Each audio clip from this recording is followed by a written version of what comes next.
जब आप भगवत भजन करते हैं तो एक तेज प्रकाशित होता है, उसकी वाणी को, उसकी दृष्टि को, उसके भाव को कोई दबा नहीं सकता। शौर्य और धैर्य, बड़े से बड़ा विषय भी उसको विचलित नहीं कर सकता। ये दो पहिए हैं इस रथ के। सबसे बड़ा धैर्य जो रसेंद्री और जनेंद्री को काबू में कर ले, वही धीरजवान कहा जाता है, वही धैर्यवान कहा जाता है। किसी भी प्रकार का दबाव तुम्हारे हृदय में लक्ष्य से हटने की वृत्ति न पैदा कर पावे, सबसे बड़ा शौर्य। धैर्य, रसेंद्री और जनेंद्री, और सब छोड़, दो बात करो, रसेंद्री और जनेंद्री, ये दो तुम्हें विचलित न कर पावे तो मानो रथ के पहिए तैयार हो गए आपके। किसी भी संबंध का, किसी भी पद का, किसी भी दुख सुख का प्रभाव ऐसा तुम्हारे हृदय में ना पड़े कि तुम अपने आराध्य देव से हट जाओ, और रसेंद्री जनेंद्री के भोग तुम्हें विचलित न करे। ये दो पहिए हैं रथ के, सत्य और सदाचार। ये रथ में जो ध्वजा फहराता है उसका डंडा और ध्वजा है। आपके आचरण पवित्र होने चाहिए। उठना, बैठना, बोलना, हंसना, खेलना, खाना शास्त्रीय सिद्धांत के अंतर्गत होना चाहिए। मनमानी नहीं, जा मन आया खा लिया, जा मन आया जैसा आया व्यवहार कर लिया, ऐसा नहीं। साधक ऐसा नहीं होता है, परमार्थ का योद्धा ऐसा नहीं होता। हर कदम सावधानी से, तस्मात् शास्त्रम प्रमाणम कार्याकार्यो व्यवस्थित हो, क्या व्यवहार करना चाहिए, क्या नहीं करना चाहिए, शास्त्र प्रमाणित होना चाहिए। और सत्य, सत्यशील अर्थात सत्य और आचरण पवित्र, ये मानो हुआ रथ का वो दंड और ध्वजा। बल, ये भगवत बल होता है। कैसे चल पाएंगे, पूरा जीवन है, हमें तो लगता है कहीं हम गिर ना जाएं, बड़ा कठिन दिखाई दे रहा है, तो आप चलने की बात सोच रहे हैं इसलिए। अगर आप नाव में बैठे हैं तो आपको क्या परेशानी है? आचार्य गुरु के चरणों का आश्रय लेकर भगवद आश्रितात्म समर्पण किया हुआ, ये बात ही नहीं उठती कि मैं गिर न जाऊं, मैं कहीं ना चल पाऊं, मुझे लगता है मैं चल नहीं पाऊंगा। ये निर्बलता उसके हृदय में होती है जो अहम से चलना चाहता है। अपने को चलना क्या है, गोद में बैठे हैं अपने गुरु के, अपने आचार्य के प्रताप में, अपने इष्ट देव की कृपा में बैठे। हम कोई चल रहे हैं क्या? यहां तक हम चल के आए हैं क्या? गोद में उठा के लाए प्रभु, ऐसे करुणा करके। नहीं तो इतनी फांसियां, इतनी जंजीरें बंधी हुई थी मोह ममता आसक्ति की, काटना मुश्किल है। हमें तो गोद में उठा के लाया गया, अपने सब उसी में है, देख लो। तो ये बल होना चाहिए। मेरे प्रभु है ना, मेरे गुरुदेव है ना, मेरे बल से वृंदावन ना, ये कभी निर्बलता नहीं। माना हम दोषी हैं, हमारे अंदर विकार हैं, हम वैसे भी किसी कार्य के नहीं हैं, परमार्थ की बात क्या, तो मेरे प्रभु का बल मुझे खींच रहा है, वो मुझे बढ़ा रहा है। अब मुझे क्या प्रश्न करना, मैं चल पाऊंगा कि नहीं चल पाऊंगा? तुम चल के आए हो यहां तक, तो फिर तुम बहुत बड़े तपस्वी, सत्यवेत्ता, निर्विकार थे, जो तुम्हें पसंद किया प्रभु ने। अरे हमें पसंद किया, किसी योग्य नहीं थे इसलिए। अब हमको अपनी योग्यता थोड़ी दर्शानी है, तो आपके हैं प्रभु, आप देखो। यह है परमार्थ के पथिक का बल और विवेक। इस बात पर रखना, मेरे प्रभु है ना, वो सब संभाल लेंगे। दम, इंद्रियों का वश होना, ये इस रथ के घोड़े हैं। बल, विवेक और दम, परोपकार की भावना, ये चार प्रबल घोड़े हैं जो हमें विजय दिलाते हैं। बड़ी तेजी से परमार्थ यात्रा में चलते हैं। क्षमा और दया समता रूपी डोरी से रथ में जोड़े हुए हैं। हर घोड़े को जो लगाम के द्वारा खींचा जाता है, क्षमा, इस मार्ग के पथिक को क्षमा रूपी डोरी से इन घोड़ों को बांधना है। कोई अपराध, भगवान तुम्हारा मंगल करे। दया, दूसरों को सुख देने की भावना, परोपकार। बढ़िया घोड़े तैयार, सत, बल, विवेक, दम और परोपकार रूपी घोड़े। ध्वजा तैयार, पहिए तैयार। अब हमें सारथी चाहिए। खास बात इस युद्ध में सारथी की है। युद्ध में अगर सारथी ठीक नहीं हुआ तो सब ठीक होने पर भी वो गलत दिशा में ले जाए तो बैरी मार सकता है। सारथी प्रवीण होना चाहिए। तो इस रथ में परमार्थ के पथिक का सारथी कौन है? ईस भजनु सारथी सुजाना, बिरति चर्म संतोष कृपाना। अपने आराध्य देव का अंतर रहित निरंतर चिंतन, ये चतुर सारथी है, विजय दिलाने वाला। बस सारा का सारा इस युद्ध में मार्ग में चलने वाले पथिक का जो मंगलमय विधान है, विजय श्री, वो सारथी के ऊपर टिका होता है। सारथी कौन है हमारा? ईश भजन सारथी सुजाना, बहुत ही जानकार, युद्ध में विजय दिलाने वाला। आए हुए हर अस्त्र शस्त्र से रथी को बचाना, यह सारथी का कार्य होता है। ऐसी पद्धति से रथ चला देना कि अस्त्र निष्फल हो गया, सामने वाले ने प्रहार किया, सारथी ने रथी को बचा लिया।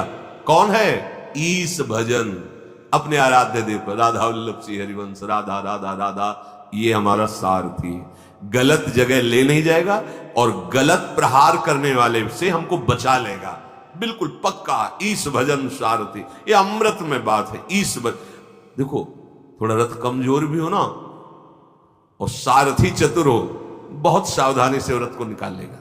रथ बढ़िया है और सारथी कमजोर है, कहीं भिड़ा देगा, बढ़िया से बढ़िया रथ भी चकनाचूर हो जाएगा। सारथी सुजान चाहिए। ईश भजन सारथी सुजाना। अब सारथी हो गया। अब बचाव पक्ष में जैसे कोई तलवार बाण चला तो ढाल के द्वारा बचाया जाता है, वो है बिरति चर्म, वैराग्य, किसी से अपनापन न रखना। और संतोष कृपाना, हमारे ऊपर वार करने वाले को जो नाश करने का कार्य है वो संतोष करता है। संतोष है भारी तलवार, हर परिस्थिति में हम राजी हैं उसी में जिसमें तेरी रजा। अरे महापुरुषों को अद्भुत अद्भुत निष्ठा, संतोष हर परिस्थिति में। ये तलवार है, हर पीड़ा को काट देगी, हर प्रहार को निष्फल कर देगी। और अपने सुख को दूसरे में दान करना, ये गुरुजन बड़े भारी दानी हैं, इनसे बड़ा कोई दानी त्रिभुवन में नहीं है, क्योंकि सब लौकिक दान करते हैं। गुरुदेव नाम सुकृत धन अपनी जीवनी, गुरुदेव जैसा कृपालु कौन हो सकता? अपना जीवन जो नाना प्रकार के दुख और कष्टों को सह करके जो प्राप्त किया, वो तुम्हें सहज में तुम्हारे है। मान्यता संसार की भोगों की रखने वाला कैसे इस बात को समझ सकता है कि गुरुदेव ने अपने प्राण दे दिए, अपने जीवन दे दिए हमको, इससे ज्यादा क्या? सब कोई जीने की वस्तुएं दे सकता है, गुरुदेव ने जीवन दे दिया, प्राण दे दिया। नाम सुकृत धन अपनी जीवनी, अतिहित मान देत वरदान। अब कोई वरदान आशीर्वाद मांगने की, अरे गुरुदेव ने कुछ रखा ही नहीं, सब कुछ दे दिया, बलिहारी है। बस वो शब्द नहीं है कि कुछ कहा जा सके। और ऐसे दानी देने के बाद यदि आप उनका स्तवन करें कि आपने कुछ दिया, तो डांट करके हटा देते हैं, बेकार की बातें करते। चलो स्तुति भी नहीं सुनना, जय गुरुदेव आपने, ये नाटक की जरूरत क्या है? चलो बात साफ। ऐसे दानी कि उनको तुम दानी कहो तो डांट लग जाएगी, ऐसे। तो ये जो संतोष रूपी धन है, संतोष रूपी तलवार है, ये इस युद्ध में विजय प्राप्त है। हर बात में संतोष, जोई जोई प्यारो करे सोई मुझे भावे। जय हो आपकी प्यारे, आप जैसे राजी रहो उसमें मैं राजी, ये परमार्थ है। और दान, ये फरसा है, ये सब कुछ काट देता है जितने विकार है। गुरुदेव ने जो हमें दान किया ना, नाम, उसके बदले में क्या दे सकते हैं? हमारे प्राण तो विषयों में फंसे, इनको प्राण दे देना कोई खास बात हुई क्या? उनके प्राण और प्राणनाथ चिदानंद में, मेरे प्राणनाथ श्री श्यामा ही में न जान पड़े कान है कि प्राण है, अर्थात प्राण भी चिदानंद और प्राणनाथ भी चिदानंद, वो उन्होंने दे दिया। प्राण और प्राणनाथ दोनों दे दिए, इससे बड़ा हो गया। और बुद्धि प्रचंड शक्ति है विश्व विजय करने के लिए। जब हम गुरु प्रदत्त नाम जप करते हैं तो प्रतिपल बुद्धि वर्धमान होती चली जाती है। सेवक जी महाराज ने सेवक वाणी के 11वें प्रकरण में सजियत हरिवंश चंद्र नामोच्चार, जब हमारे हृदय में गुरु प्रदत्त नाम का निरंतर रिटर्न होगा तो आगे क्या है? वर्धित सदा सुबुद्धि रसिक अनन्य प्रधान सत साधु मंडली मंडनो देती। निरंतर नाम जपने से सुबुद्धि सदा बढ़ती रहती है। अब वो इतनी प्रचंड बुद्धि हो गई, एक क्षण में भस्म कर देती। कोई भी चिंता, कोई भी सुख, कोई भी भय उसे सता नहीं सकता। अब अनुभव रूपी धनुष प्रकट हुआ और निर्मल पाप रहित अचल स्थित दृढ़ ये तर्कस प्रकट हुआ और मन का वशीभूत हो जाना, अहिंसा, नियमों का दृढ़ता पूर्वक पालन करना, ये उसमें बाण है। और गुरुदेव भगवान के प्रति प्रबल श्रद्धा, ये अभेद्य कवच है उस योद्धा का जो संसार पर विजय प्राप्त करता है। गुरुदेव भगवान का दासत्व, गुरुदेव भगवान के प्रति प्रबल श्रद्धा, ये अभेद्य कवच है। इसके समान विजय प्राप्त करना किसी दूसरे रथ में सामर्थ्य नहीं है। सखा, ऐसा रथ जिसके पास होता है वो सदैव विजयी रहता है, एक भी शत्रु नहीं बचता। महा अजय संसार रिपु जीति सकै सो वीर, जाके असरथ होई दृढ़ सुनहु सखा मति धीर।